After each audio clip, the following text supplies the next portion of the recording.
Chers passionnautes, bonjour! 4 façons de détecter potentiellement la vie extraterrestre avec le télescope James Webb. C'est ce que nous allons voir dans cette vidéo. Que faut-il penser de la possibilité de découvrir avec le télescope spatial James Webb des traces chimiques de la vie dans la composition des atmosphères d'exoplanètes non loin du Soleil? Le télescope spatial James Webb n'est encore qu'au début d'une carrière que l'on espère, et à bon droit, aussi spectaculaire que celle de Hubble. Parmi les grandes découvertes que l'on attend de lui, il y a bien sûr celles concernant les premières galaxies et les premières étoiles, et l'origine des trous noirs supermassifs. Mais ce qui fait le plus rêver, c'est sans doute la détection d'une vie ailleurs, via des biosignatures dans l'atmosphère d'exoplanètes, avec potentiellement de l'eau liquide. Tout le monde a probablement à l'esprit à ce sujet le cas du cortège planétaire autour de l'étoile TRAPPIST-1, découverte en mai 2016 par une équipe internationale chapeautée par l'astronome belge Michael Guillon.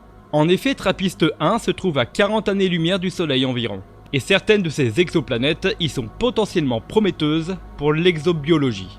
Une telle proximité en fait donc une cible de choix pour le James Webb.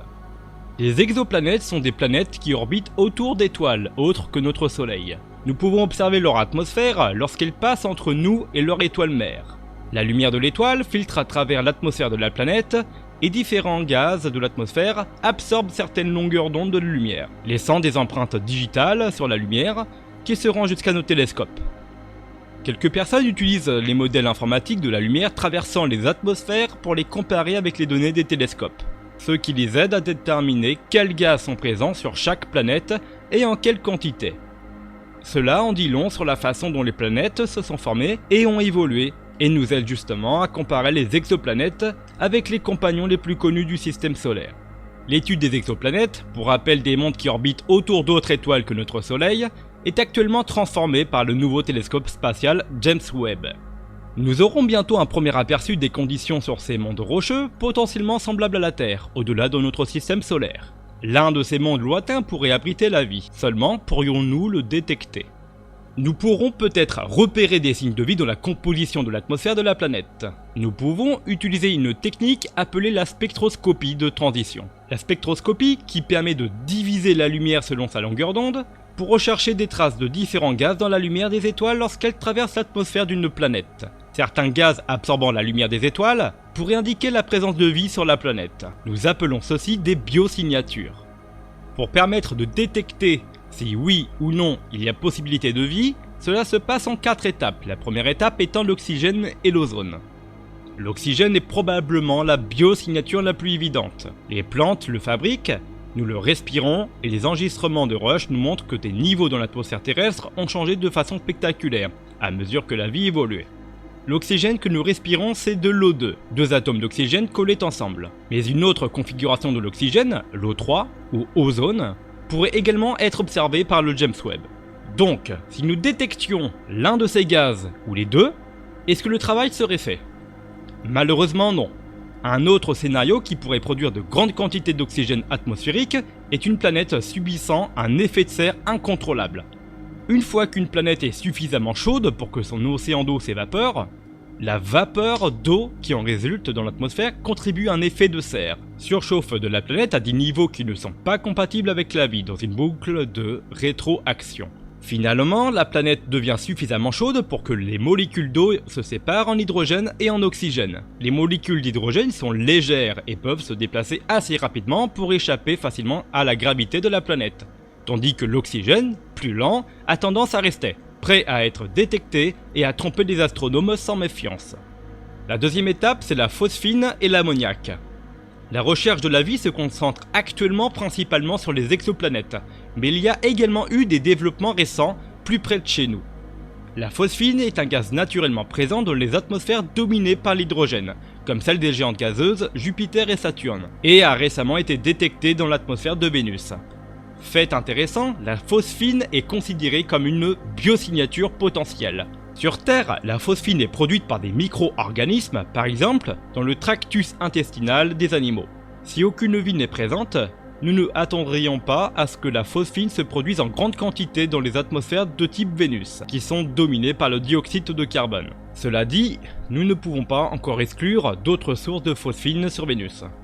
L'ammoniac nauséabonde est un autre gaz de biosignature potentielle, également produit par les animaux sur Terre. Comme la phosphine, elle est répandue sur les planètes géantes gazeuses, mais on ne s'attend pas à ce qu'elle se produise sur les mondes rocheux en l'absence de vie. Cependant, la détection de phosphine ou d'ammoniac dans l'atmosphère d'une exoplanète lointaine est susceptible d'être difficile. Les deux atteignent des concentrations minuscules, de seulement quelques parties par milliard sur Terre, donc à moins que nos extraterrestres potentiels ne soient beaucoup plus puants que les animaux sur la Terre, nous ne les repérons probablement pas d'aussitôt. La troisième étape, c'est le méthane et le dioxyde de carbone. Les gaz individuels, qui sont des biosignatures sans ambiguïté, sont rares. Donc nous ferions mieux peut-être de chercher une combinaison gagnante si nous voulons détecter la vie. De grandes quantités de méthane produites par les animaux qui pètent sur la Terre, ainsi que le dioxyde de carbone serait un bon indice qu'il se passe autre chose. S'il y a suffisamment d'oxygène disponible, le carbone préfère de loin traîner avec l'oxygène sous forme de dioxyde de carbone, le CO2, un atome de carbone et deux atomes d'oxygène, plutôt que de former du méthane, le CH4, un atome de carbone et 4 atomes d'hydrogène. Dans un environnement riche en oxygène, tout carbone se trouvant dans une molécule de méthane abandonne rapidement ses copains d'hydrogène, au profit de quelques oxygènes de rechange.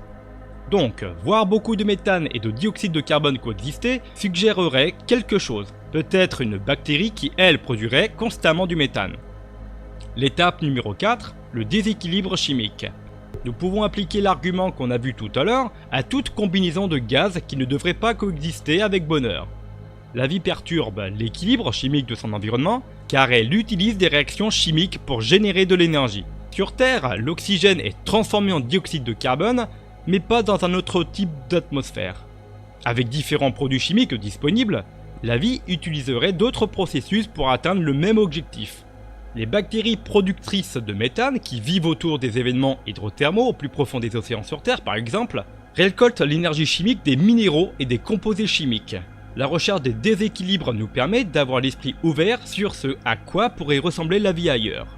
Donc maintenant, que se passerait-il si nous repérons des signaux de vie extraterrestres ? Le James Webb dépasse déjà toutes nos attentes pour les observations de l'atmosphère des exoplanètes. Aussi puissants soient-ils, les planètes rocheuses avec des températures douces et des atmosphères dominées par l'azote ou le dioxyde de carbone seront toujours difficiles à étudier à l'aide de la spectroscopie de transmission. Les signaux que nous attendons de ces planètes sont beaucoup plus faibles que ceux que nous avons observés avec succès dans les atmosphères de géantes gazeuses chaudes. Si nous avons la chance d'observer des gaz absorbant la lumière des étoiles dans l'atmosphère d'une exoplanète rocheuse, comme TRAPPIST 1 par exemple, nous devrons encore mesurer la quantité de ces gaz présents pour tirer des conclusions significatives. Ce n'est pas simple car les signaux peuvent se chevaucher et doivent être soigneusement démêlés. Même si nous détectons et mesurons avec précision l'un de nos gaz de biosignature possibles, on ne pense pas que nous puissions prétendre avoir détecté une vie extraterrestre.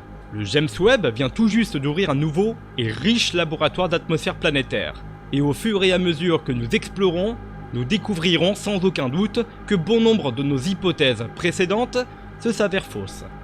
Il serait prématuré de tirer des conclusions sur les extraterrestres chaque fois que nous découvrons quelque chose d'inhabituel. Une détection de biosignature par le James Webb serait un indice intéressant, avec la promesse de beaucoup plus de travail à faire. En tant que passionné d'astronomie, c'est assez excitant pour ma part. Merci d'avoir visionné jusqu'au bout cette vidéo, n'hésitez pas à lâcher le petit like et un commentaire, n'oubliez pas l'abonnement juste en dessous qui permet de suivre toutes mes vidéos qui sortent le vendredi à 17 h.